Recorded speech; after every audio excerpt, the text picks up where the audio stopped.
Portez! Armes! Ouvrez le banc!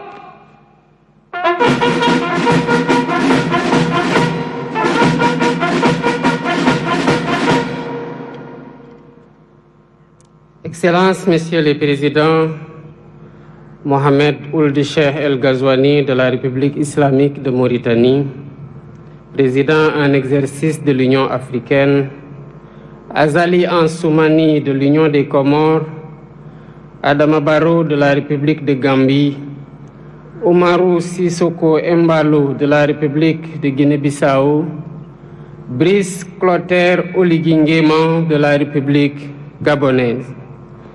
Mesdames, Messieurs les chefs de délégation, Monsieur le Premier ministre, Monsieur le Président de la Commission de la CEDEAO, Mesdames, Messieurs les ministres et secrétaires d'État, Mesdames, Messieurs les membres du corps diplomatique, autorités administratives et locales, Monsieur le Président et les membres du comité de commémoration du 80e anniversaire, Mesdames, Messieurs les descendants des familles de tirailleurs sénégalais, distingués invités, chers concitoyens, Mesdames et Messieurs.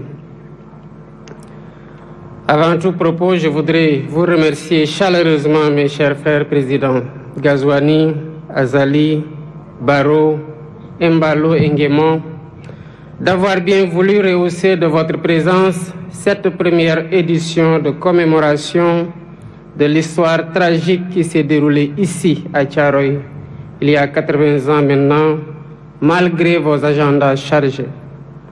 Je remercie tous nos hôtes et je leur souhaite un agréable séjour au Sénégal. À travers vous, je salue vos peuples respectifs. Votre présence remarquée à nos côtés est le symbole fort de votre attachement à l'histoire que nous partageons. Grande est mon émotion en cette date et en ces lieux qui nous parlent, où des héros africains sans défense, armés de courage, de dignité et de fraternité africaine, ont été froidement abattus. Il s'agissait là d'un massacre. 80 ans après ce crime de masse, le silence de Thiaroye est toujours aussi assourdissant. Les murmures venus d'outre-tombe nous interpellent avec fracas, pendant que l'ampleur de ce crime demeure minimisée et souvent même niée par certains milliers des héritiers de ceux qui l'ont commis. Sur cette terre blessée de Thiaroye résonnent encore les rafales sifflant au bout des canons, comme pour rappeler que l'horreur est toujours là, entière, immortelle. Des profanes comme beaucoup d'entre nous, jeunes et moins jeunes, se poseraient la question de savoir de quoi s'agissait-il exactement. Tellement la chape de plomb était fermement posée depuis trop longtemps pour tenter de rayer cet épisode fâcheux de notre histoire. Il s'agissait d'Africains, en majorité arrachés à leur terroir contre leur gré, pour aller combattre au service de l'empire colonial français d'alors. Ils formaient le régiment des tirailleurs sénégalais.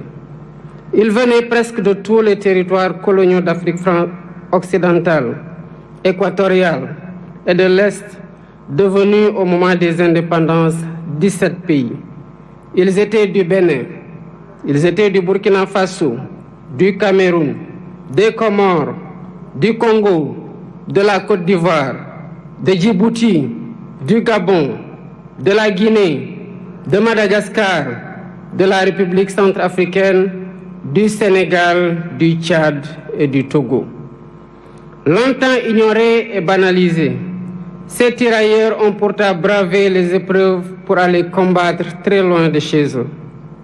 Des conditions de voyage éprouvantes, entassés dans les cales des bateaux, aux champs de bataille où ils ne portaient que des tenues simples sans défense, jusqu'en 1943 quand les Américains les équipèrent, les tirailleurs ont tout sacrifié.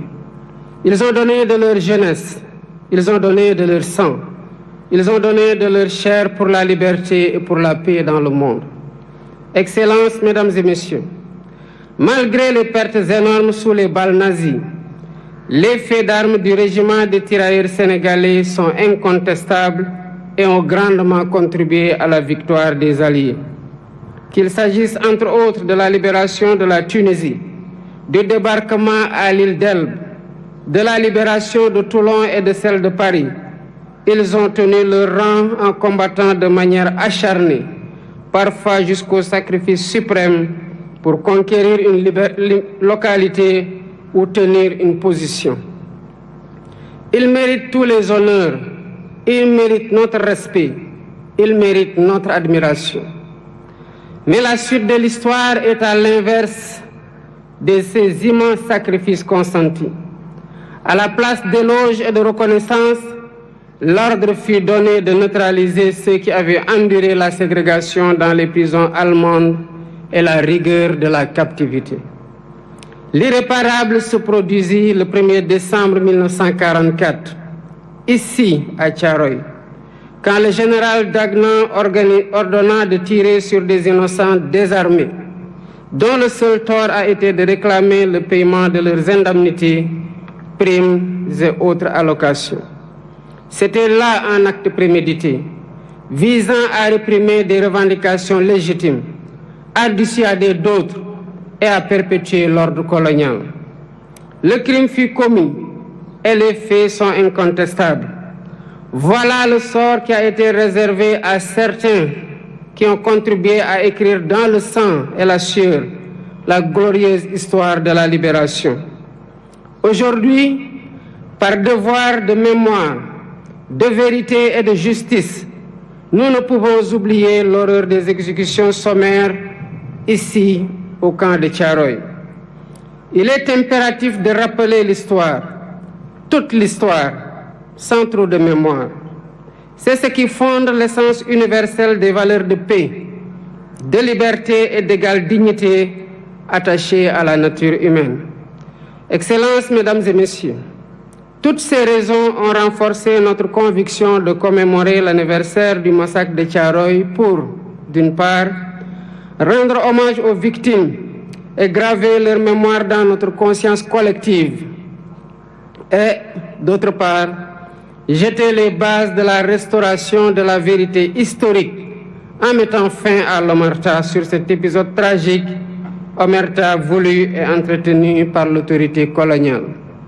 Ce faisant, il ne s'agira pas d'une porte ouverte pour susciter le ressentiment ni entretenir la colère et la haine.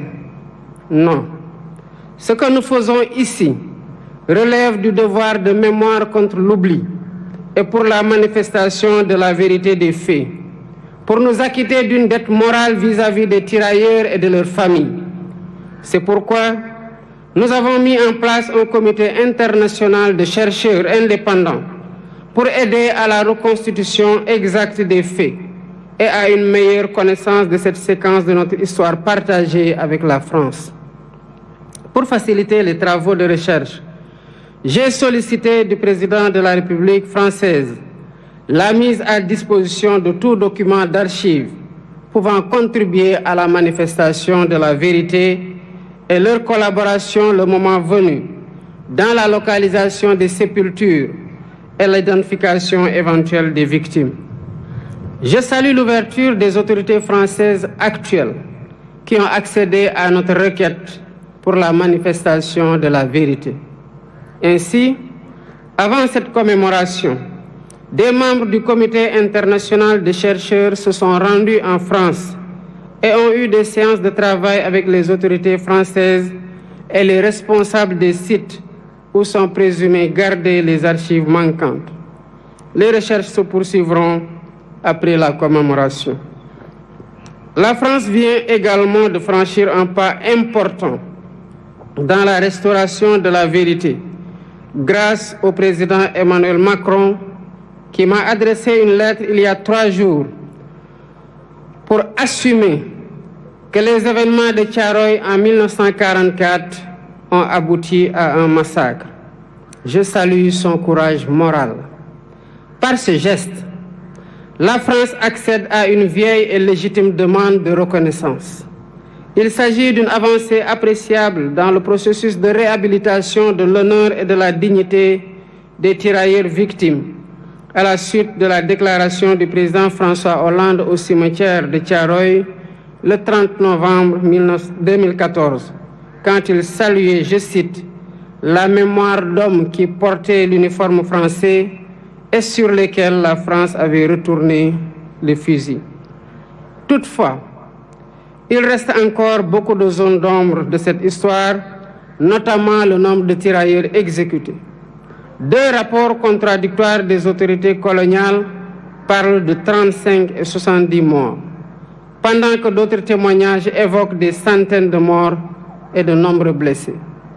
Les archives réclamées permettront, d'après les chercheurs, de savoir comment on en est véritablement arrivé à la tragédie de Thiaroye, d'avoir une lecture plus fidèle de l'état d'esprit des tirailleurs rapatriés, de leur nombre exact, de leur identité, de leurs origines, des lieux où ils sont enterrés, des épreuves endurées, des frustrations et humiliations subies, ainsi que du montant qui est dû à chacun.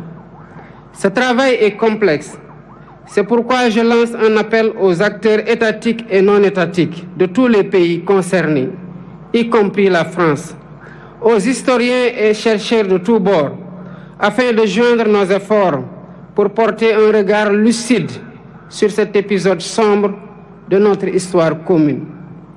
Excellences, Mesdames et Messieurs, identifier les victimes et situer les responsabilités est essentiel pour ouvrir la voie à une réconciliation sincère. C'est l'occasion pour moi de rendre un vibrant hommage à tous les Africains et non-Africains qui se sont toujours battus pour que l'histoire des tirailleurs et du massacre de Thiaroye soit préservée de l'oubli et de la falsification. Je pense aux précurseurs, aux hommes et femmes politiques. Je pense aux intellectuels, écrivains, poètes, cinéastes, artistes. Je pense aux bonnes volontés, personnes physiques et morales. Sans la synergie de tous ces efforts, le combat pour la justice et la vérité n'aurait pas prospéré. Mais cette vérité exige encore d'être pleinement révélée, transmise et reconnue. Nous devons encourager cette dynamique pour restaurer la mémoire et la dignité des tirailleurs sénégalais. Pour ma part, j'initierai plusieurs mesures de réappropriation de cette histoire commune avec 16 pays africains frères.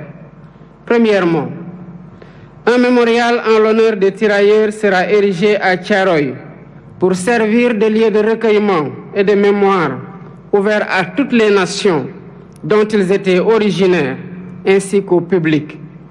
Deuxièmement, un centre de documentation et de recherche dédié aux tirailleurs sera érigé pour conserver la mémoire. Ce centre recueillera des archives, témoignages et récits, tout en soutenant la recherche et l'éducation autour de cette histoire partagée. Troisièmement, des rues et des places porteront le nom de cet événement tragique, de ces soldats, pour inscrire leur sacrifice dans notre quotidien et notre histoire collective. Quatrièmement, l'histoire de Thiaroye sera enseignée dans les curricula éducatifs. Ainsi, les générations futures grandiront avec une compréhension approfondie de cet épisode de notre passé.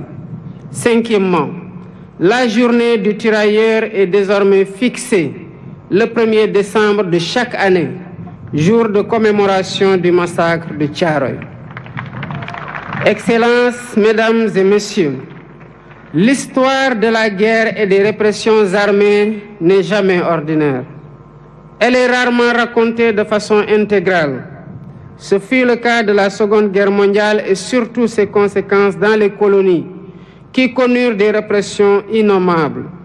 Thiaroye 1944, Sétif et Guelma en Algérie en 1945, Hanoï et Haiphong au Vietnam en 1946, Madagascar en 1947, Douala au Cameroun ou Dimbokro en Côte d'Ivoire en 1948-1949 et bien d'autres lieux. Chacune de ces histoires vit en nous par l'exercice mémoriel. ce qui nous rend fiers et reconnaissants envers nos anciens combattants. Rendre hommage à ces tirailleurs n'est pas seulement pleurer nos martyrs, c'est porter leur combat et en faire un levier pour réinventer nos rapports avec nous-mêmes, avec notre histoire et avec les héritiers de ceux-là qui ont été les auteurs de la tragédie. C'est dire au monde que les tirailleurs sénégalais n'étaient pas des mercenaires, mais bien les défenseurs d'une dignité humaine universelle. C'est proclamer haut et fort que cette dignité, si longtemps bafouée, ne sera jamais, plus jamais sacrifiée sur l'autel du silence et de l'oubli. Le massacre de Thiaroye est une blessure, mais il est aussi une leçon qui nous enseigne que la fraternité, l'unité et le refus de l'oubli sont les armes les plus puissantes dont disposent les peuples libres pour écrire leur avenir. Que cette commémoration, 80 ans après, ne soit pas qu'un moment de recueillement, qu'elle soit un serment renouvelé, un serment de justice, un serment de mémoire, un serment de vérité. Pour que plus jamais Thiaroye et les événements similaires ne se répètent sous aucune forme, nulle part ailleurs dans le monde. Nous honorons aujourd'hui des héros et en les honorant, nous nous rappelons que nous avons nous-mêmes un devoir, celui de leur être fidèles, fidèles à leurs valeurs, fidèles à leur combat et fidèles à leur vision d'un monde plus juste. Ensemble, pour la vérité historique restaurée du massacre de Thiaroye, pour la justice, la liberté et la dignité pleine et complète. Je vous remercie de votre aimable attention. Fermez la main!